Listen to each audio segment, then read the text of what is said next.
Assalamualaikum warahmatullahi wabarakatuh. Perkenalkan, nama saya Afifah Rifdamatullah dengan NIM 212 030 100 111. Di sini saya akan menjelaskan mengenai analisis deskripsi menggunakan SPSS. Yang pertama, kita klik variable view untuk mencantumkan X1 dan X2. Lalu untuk label kita namai dengan PH1 dan PH2. Yang dimaksud PH di sini adalah penilaian harian para siswa. Untuk measure kita ganti dengan skala atau scale. Lalu klik data view untuk melihat dan memasukkan data. Untuk datanya saya sudah mengumpulkan di Word, tinggal copy saja, copy paste.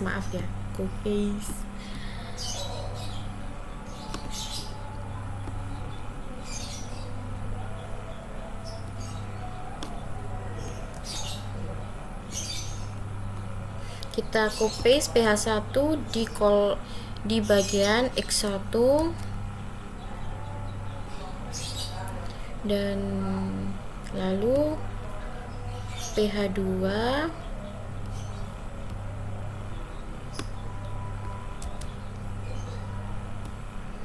kolom X2. Setelah itu kita klik menu Analyze dan Deskriptif Statistik, lalu klik Deskriptif.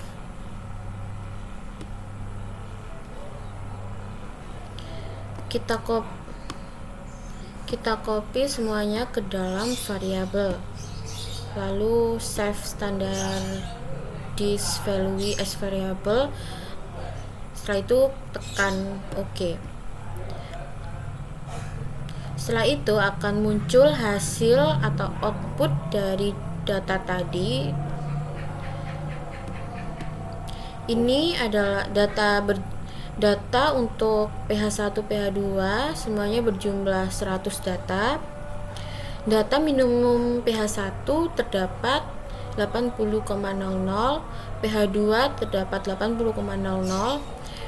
Untuk maksimum data PH1 terdapat 92,00 dan PH2 terdapat 92,00.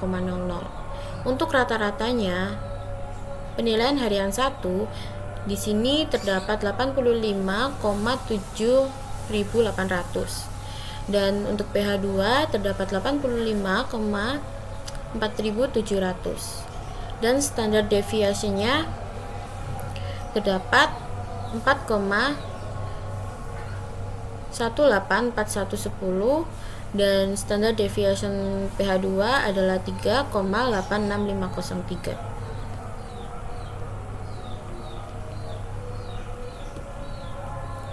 Setelah itu data sudah tersimpan.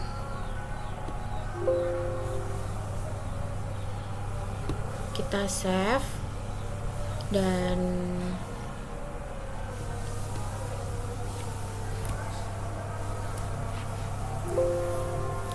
kita namai dengan data analisis deskriptif. Oke, data sudah tersimpan dan terima kasih. Assalamualaikum warahmatullahi wabarakatuh. Nama saya Muhammad Rauf Firmansyah dengan NIM 212030148. Baik, di sini akan saya menjelaskan korelasi berganda dengan SPSS. Dengan nilai X1 yakni bentar ya, saya akan membuat variabelnya terlebih dahulu dengan nama X1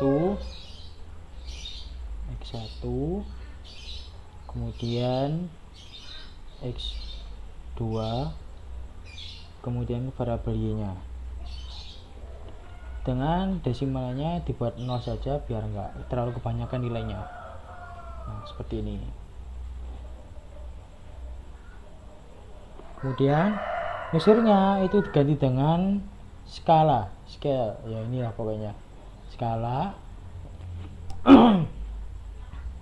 Nah, di sini saya akan memasukkan nilai x1 nya terlebih dahulu. Salah.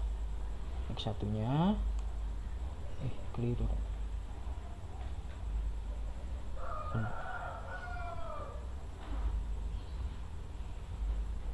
X1 nya terlebih dahulu.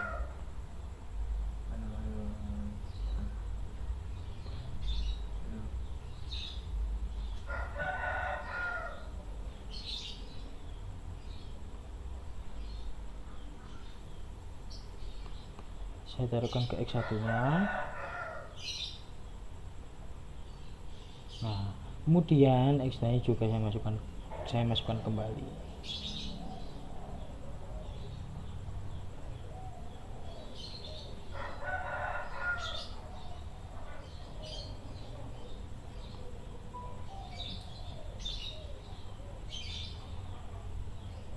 Kemudian variabelnya juga saya masukkan.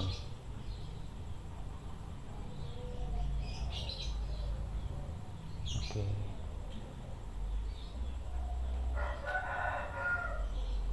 Nah, saya masukkan di sini.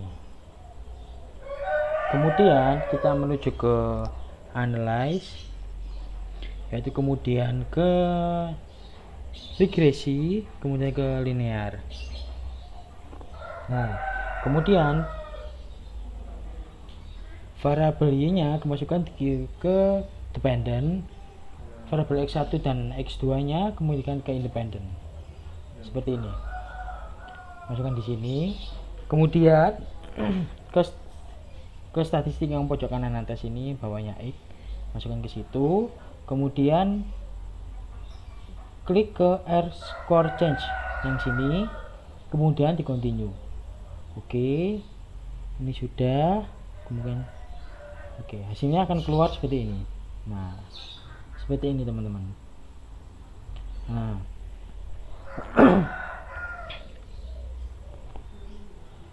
berdasarkan tabel model summary diketahui bahwa besarnya hubungan antara x1 dan x2 itu dihitung dengan koefisien korelasi 0,844.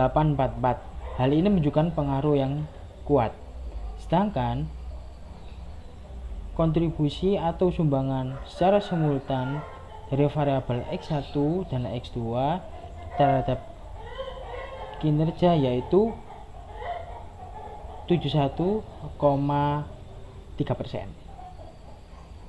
Kemudian untuk mengetahui tingkat signifikan koefisien korelasi ganda diuji secara keseluruhan. Hipotesis yang diajukan dalam pembahasan ini adalah H0, kemudian H0, X1 dan X2 tidak berhubungan secara simultan dan signifikan terhadap kinerja. Kemudian yang kedua ialah HA, kompetensi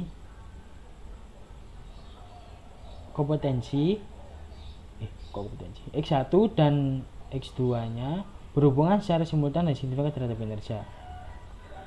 Berdasarkan tabel model summary diperoleh nilai probabilitas, ya ini sebesar ini ya teman-teman, ya ini sebesar 0,00. Karena sig f change 0,00 kurang dari 0,05, maka keputusannya adalah H0 ditolak dan HA diterima. Seperti itu untuk penjelasan dari korelasi uji berganda SPSS.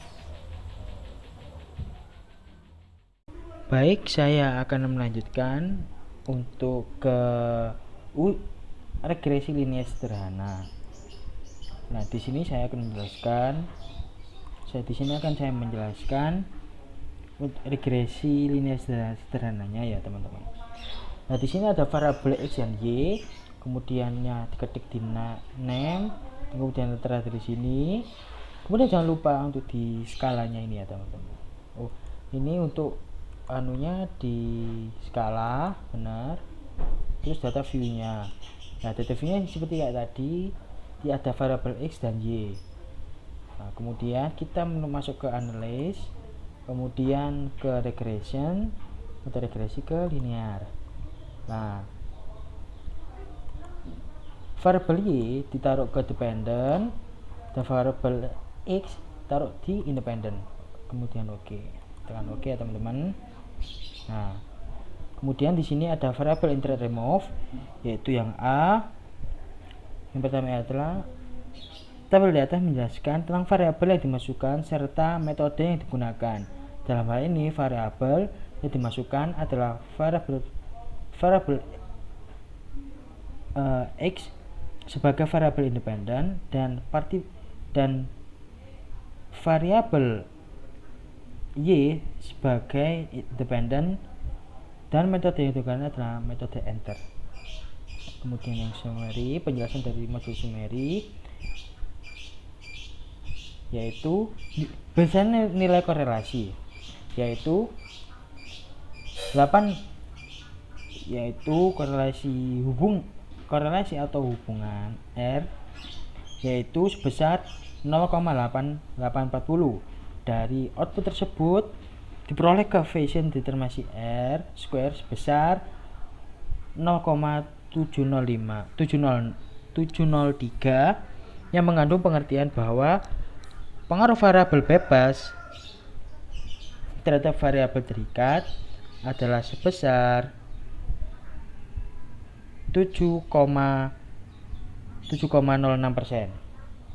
Kemudian penjelasan dari tabel ANOVA. Nah, dari penjelasan ANOVA bahwa nilai F hitung dari 235,187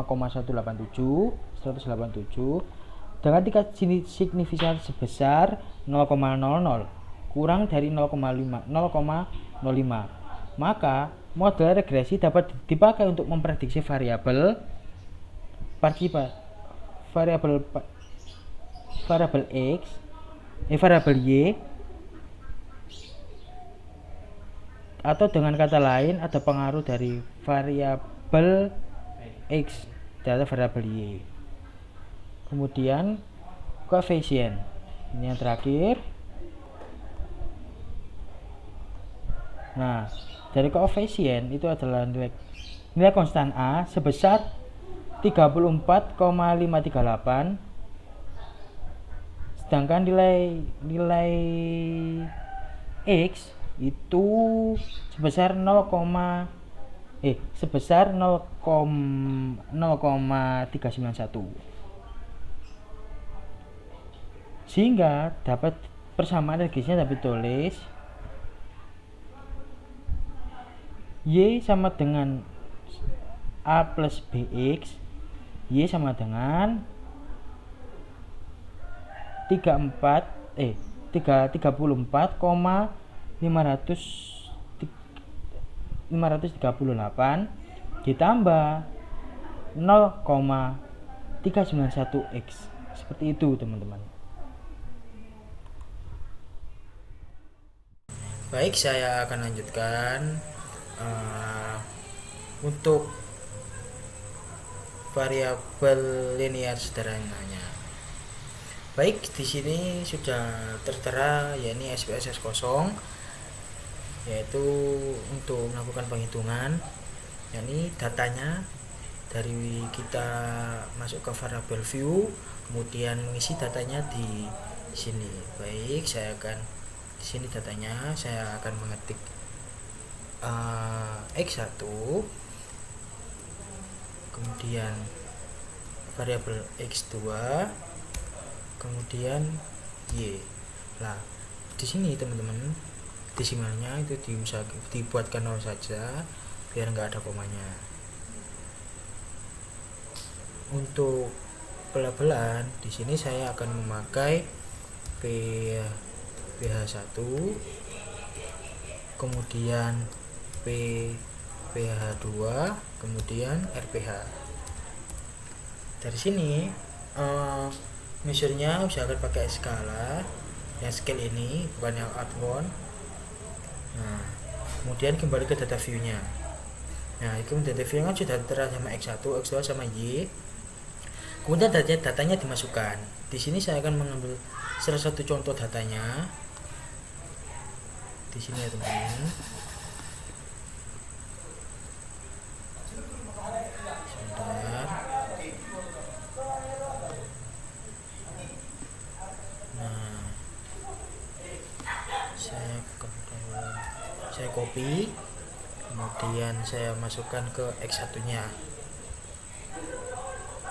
Nah, kemudian X2-nya saya akan mengambil di sini juga. X2.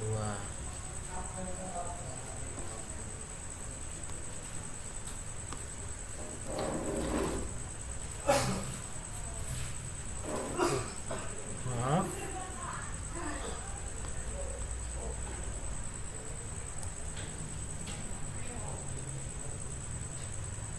Salah ternyata, saya belum ngopi. Sini C, kemudian sini kembali ke SPSS, kemudian Ctrl B.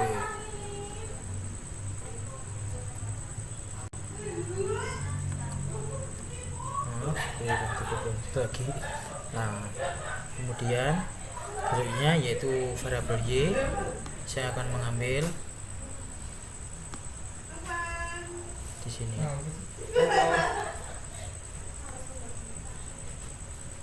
Oke.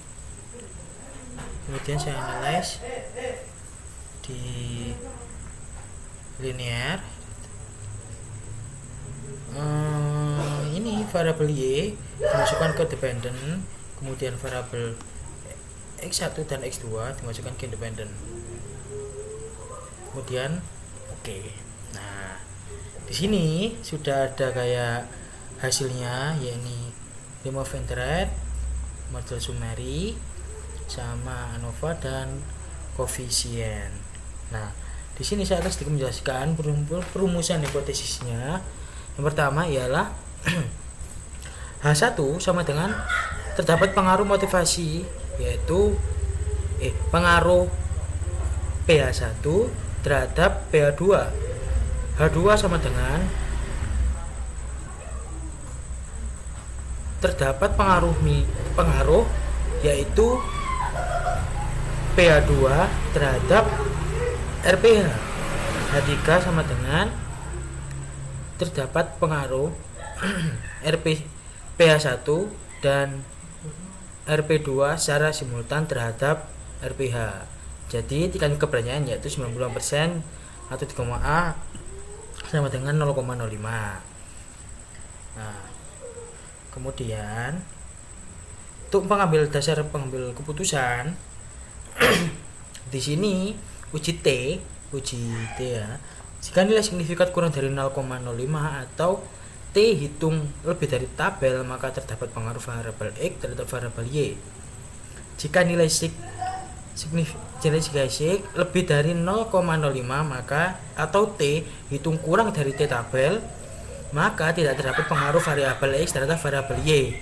T tabel atau dalam perumusan T tabel sama dengan T buka kurung A strip 2 dibagi N dikurangi K dikurangi 1 tutup kurung sama dengan T buka kurung 0,025 dibagi 9 tutup kurung sama dengan 2,2 sama dengan 2,62. Nah, BUGF 1 yaitu jika nilai sig dikurangi 0,05 atau F hitung lebih dari F tabel, maka terdapat pengaruh variabel X secara simultan terhadap variabel Y. Yang kedua, jika nilai C kurang dari lebih dari 0,05 atau F hitung kurang dari F tabel, maka tidak terdapat pengaruh variabel X secara simultan terhadap variabel Y. Jadi perumusannya yaitu F tabel dikurangi F buka kurung K kemudian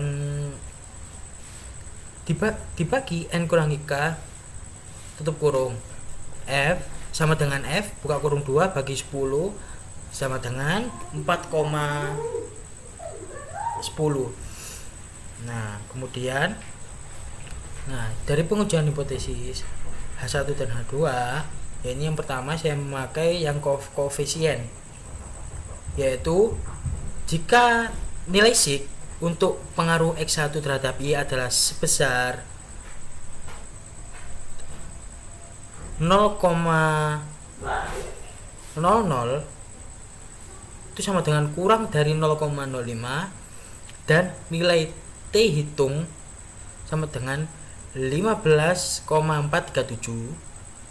lebih dari T tabel, yaitu 2,262, sehingga dapat disimpulkan bahwa H1 tidak lebih berpengaruh terhadap X1 terhadap pengaruh X1 terhadap Y. Kemudian hipotesis yang kedua, yaitu H2, berpendapat bahwa sig untuk pengaruh X2 terhadap Y adalah sebesar 0,123, maka itu lebih dari 0,05, dan nilai T hitung yaitu 1,556 kurang dari T tabel, yaitu 2,262, sehingga dapat disimpulkan bahwa H2 ditolak, yang berarti tidak dapat terdapat pengaruh X2 terhadap Y. Itu seperti yang koefisien ini ya teman-teman. Terus kemudian yang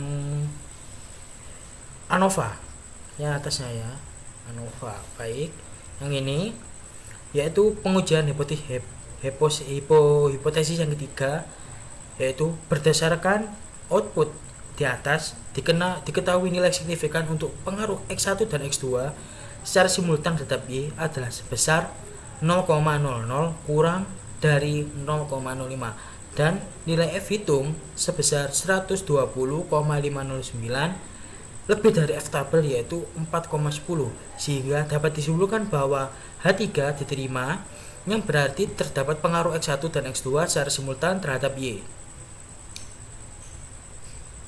Kemudian yang atasnya yaitu model Sumeri. Berdasarkan output yang ketahui, nilai R square yaitu 7,13. Hal ini mengandung bahwa pengaruh variabel X1 dan X2 secara simultan terhadap variabel Y sebesar 71,3%. Seperti itu teman-teman untuk pada posisi sesi saat ini. Terima kasih. Assalamualaikum warahmatullahi wabarakatuh. Nama saya Rizka Khairul Rafidah, NIM 2120301139. Di sini saya akan menjelaskan cara pengerjaan uji normalitas Kolmogorov-Smirnov dengan menggunakan SPSS.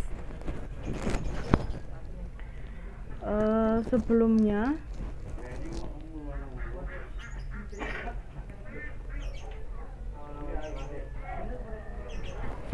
kelompok saya sudah mendapatkan data, yang mana data tersebut ini. Setelah mendapatkan data, selanjutnya kita buka SPSS, kita buka variable view, dan di sini kita di name ini kita tulis X1,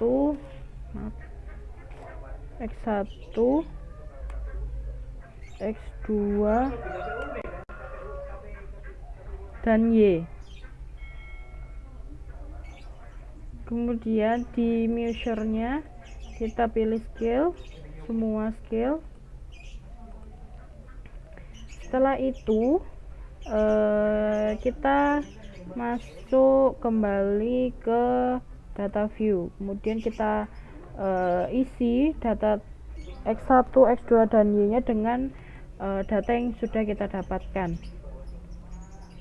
Ini untuk data X1 nya kita copy,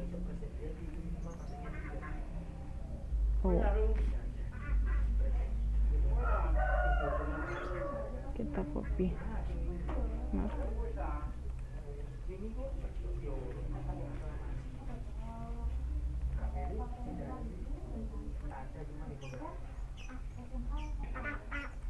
Kemudian setelah kita copy dari data yang sebelumnya, kita masukkan ke sini. Begitu juga untuk data yang X2.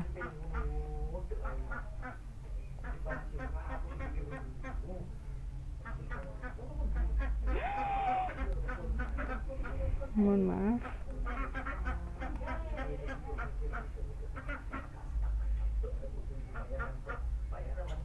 Dan juga begitu juga untuk yang Y. Kita copy.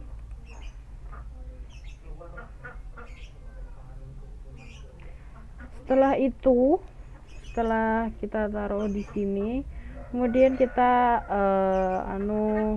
kita pilih analyze, kemudian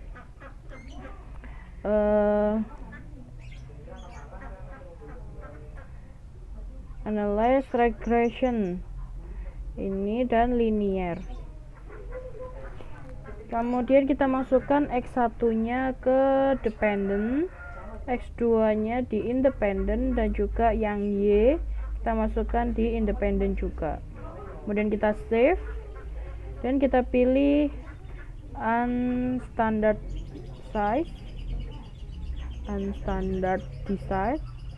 kemudian continue dan oke. Di sini untuk outputnya kita abaikan dahulu. Nah, kemudian di sini akan muncul hasil dari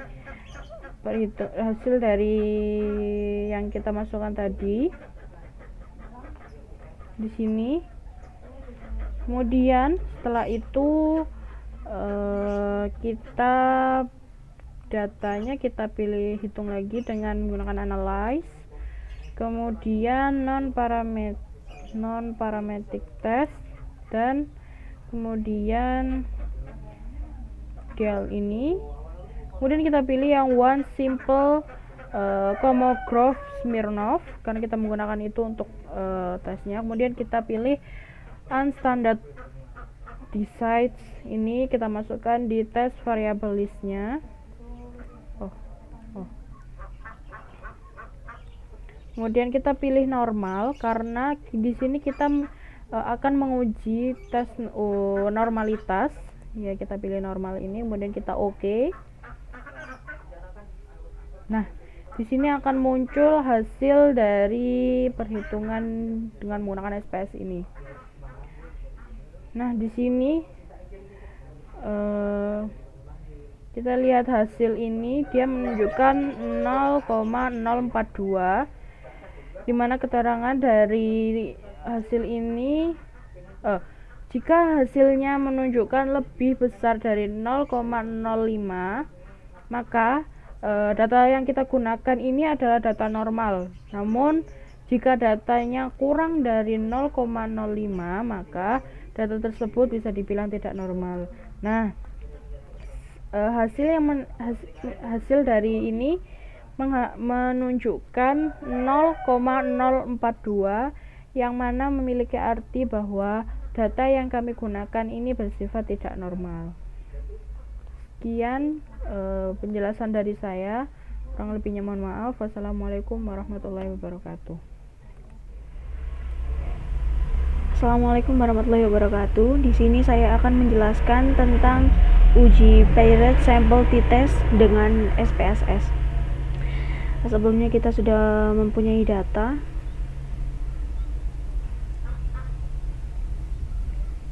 Kemudian kita buka aplikasi SPSS. Kita klik variable view. Pada bagian name kita tulis X1, terus di bawahnya X2. Di bagian label juga sama, X1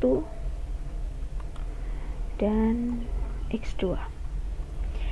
Setelah itu kita klik data view, kita masukkan data yang sebelumnya sudah kita kumpulkan.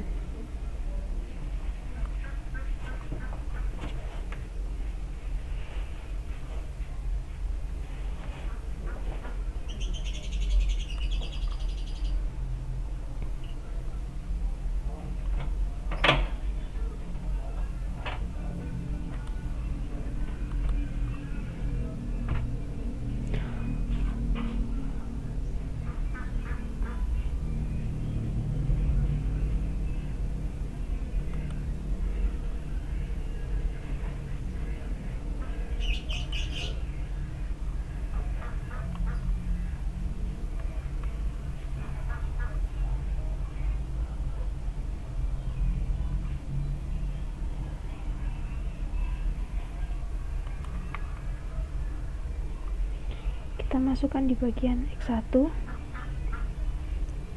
Setelah itu kita masukkan juga data dari X2.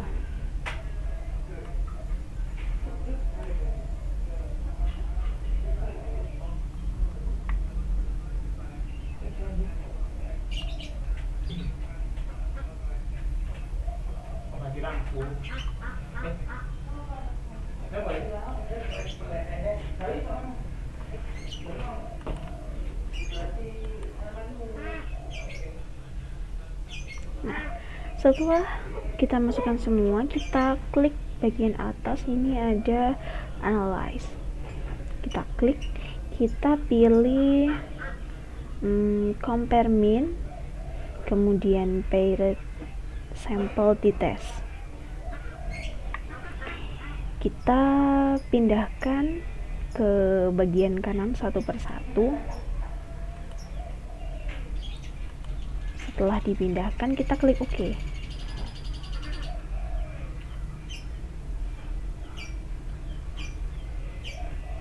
Nah, ini adalah output SPSS yang akan kita bahas satu persatu.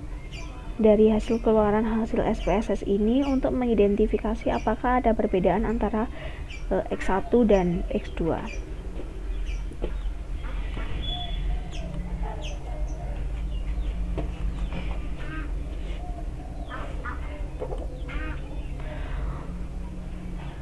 Output pertama yaitu paired sample statistic. Min di sini ini adalah nilai rata-rata dari nilai X1 dan X2. N di sini ini adalah jumlah sampel yang kita pakai. Kemudian standar deviasi dan standar error mean. Ini menjelaskan tentang statistik deskriptif untuk output yang pertama. Kemudian output yang kedua yaitu paired sample correlation. Diketahui nilai sig kita adalah 0,954, yang artinya nilai ini lebih besar daripada 0,05, maka indikasinya adalah tidak ada hubungan. Kemudian ini adalah output yang terakhir, output ketiga, paired sample test.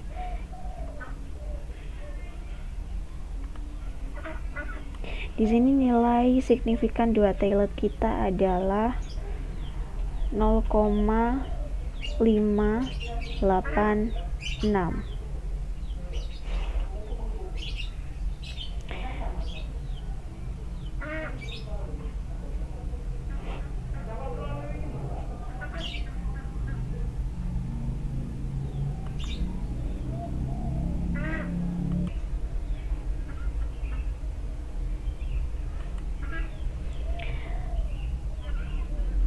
Nah, ini adalah output ketiga, yaitu output terakhir. Di sini nilai signifikan dua tailored kita adalah 0,586. yang berarti lebih besar daripada 0,05. Maka artinya tidak ada perbedaan yang signifikan antara X1 dan X2. Maka dapat disimpulkan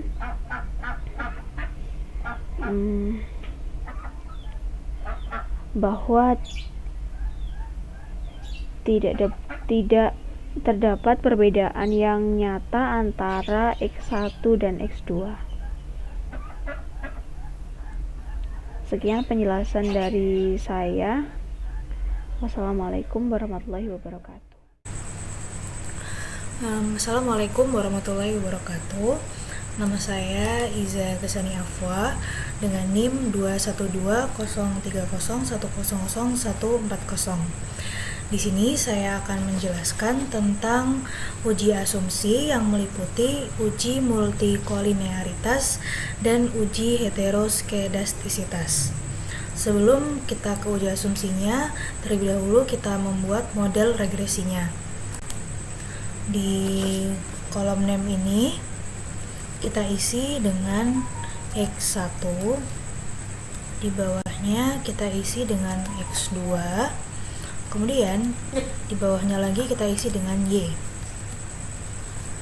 Untuk kolom label kita isi X1 dengan PH1, X2 dengan PH2, dan Y dengan RPH.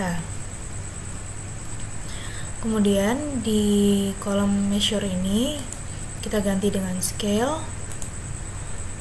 X2 diganti dengan scale pula, yang Y juga kita ganti dengan scale. Kemudian kita beralih ke data view.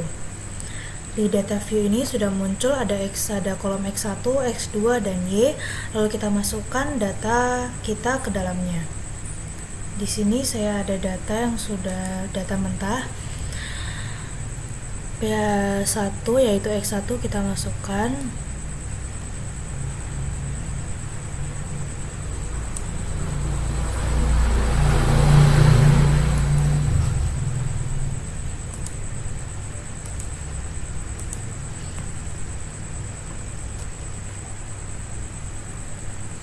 Lalu kita masukkan lagi yang X2 nya.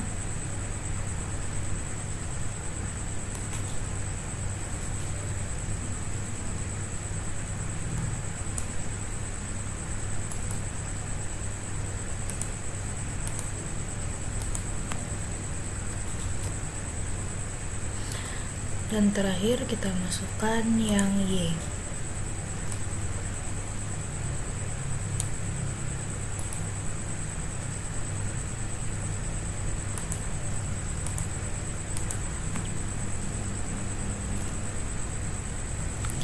Setelah itu kita pilih menu analyze, kemudian kita klik regression, kita pilih yang linear. Setelah itu kita masukkan PH1 dan PH2 ke dalam yang di bawah ini dependent, yang RPH atau variabel Y kita masukkan ke dependent. Kemudian kita beralih ke statistik. Di statistik kita centang estimates, model fit, descriptive, collinearity diagnostic, dan Durbin-Watson. Kemudian kita klik continue. Di plots kita masukkan zephyr ini ke X, slice-nya ke Y, lalu kita centang histogram dan normal probability plot. Kemudian klik continue. Lalu yang save kita pilih di pilihan menu yang residual, kita centang unstandardized. Lalu kita klik continue, kemudian kita klik OK.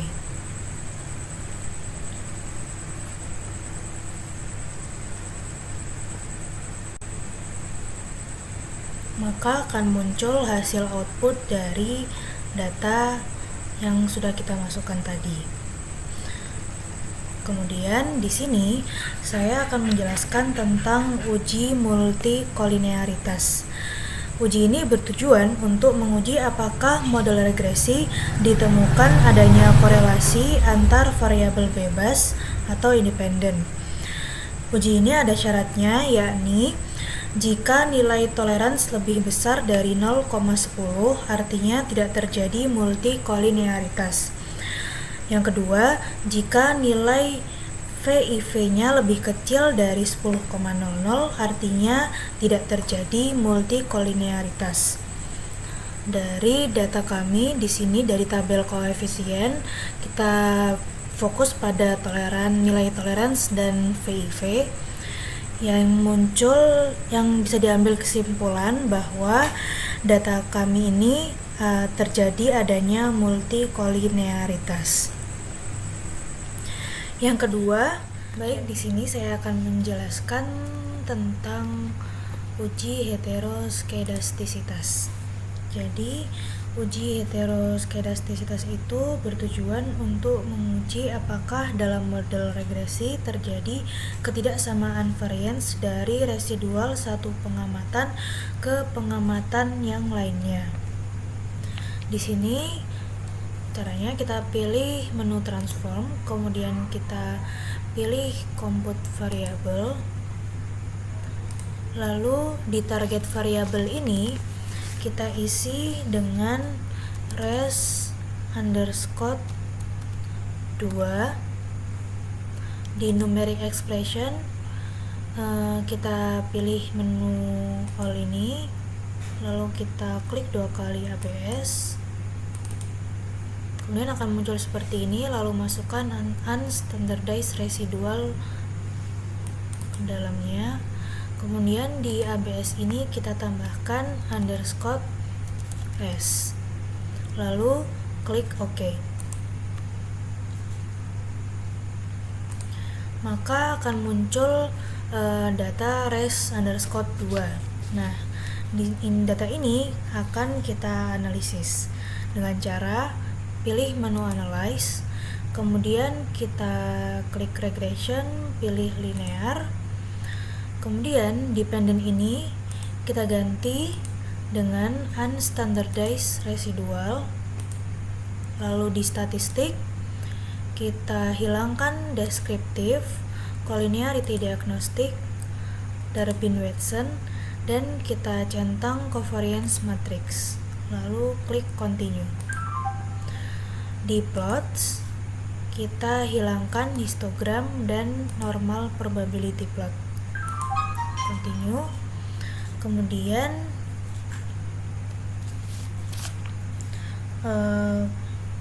Kemudian kita klik OK. Nah, maka akan muncul hasil outputnya seperti ini. Lalu kita bisa menguji heteroskedastisitasnya ini. Kita lihat dari grafik scatter plot dependent variable unstandardized residual. Di sini ditunjukkan bahwa titik-titik itu tersebar pada satu garis lurus, yang artinya terjadi heteroskedastisitas pada model regresi, sehingga model regresi ini tidak layak untuk dipakai. Tidak hanya dari grafik scatter plot saja, kita juga harus melihat dari tabel koefisiens A. Kita berfokus pada nilai sig-nya. Di sini ditunjukkan bahwa nilai sig ini hasilnya adalah lebih besar dari 0,05. Maka data ini terjadi heteroskedastisitas. Sekian, terima kasih. Baik, selanjutnya di sini saya akan menjelaskan tentang uji autokorelasi.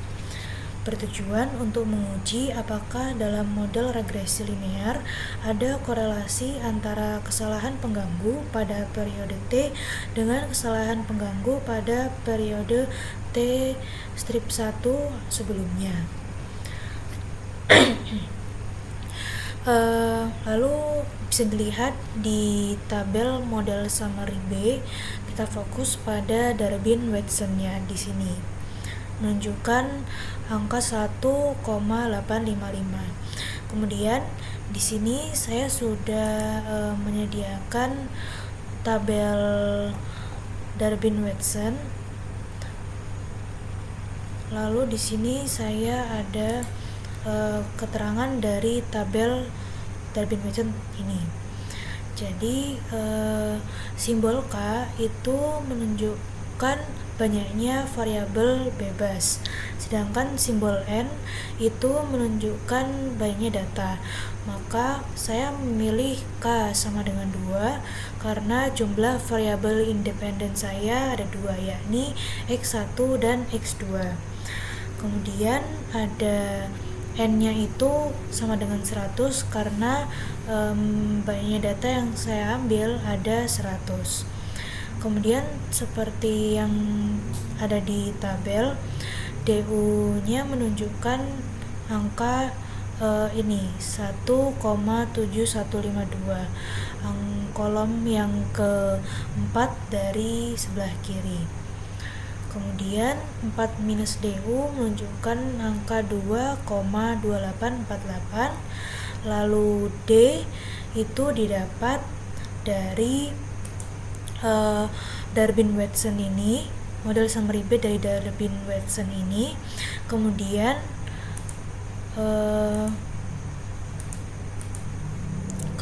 DL ini didapat dari kolom yang ketiga dari kiri. Kolom ketiga dari kiri yaitu 1,6337. Nah, di uji autokorelasi ini ada syaratnya. Yang pertama, jika D lebih kecil dari DL atau lebih besar dari 4 min DU, berarti terdapat autokorelasi. Yang kedua, jika D terletak di antara DL dan 4 min DU, berarti tidak terdapat autokorelasi. Dan yang ketiga, jika D terletak di antara DL dan DU atau di antara 4 minus DU dan 4 minus DL, berarti tidak menghasilkan kesimpulan pasti. Nah, maka bisa disimpulkan dari nilai D ini terletak di antara DL dan 4 minus DU. Jadi 1,6337 itu lebih kecil daripada 1,855 dan 1,855 ini lebih kecil daripada 2,2848, yang artinya model regresi ini tidak terdapat autokorelasi. Terima kasih.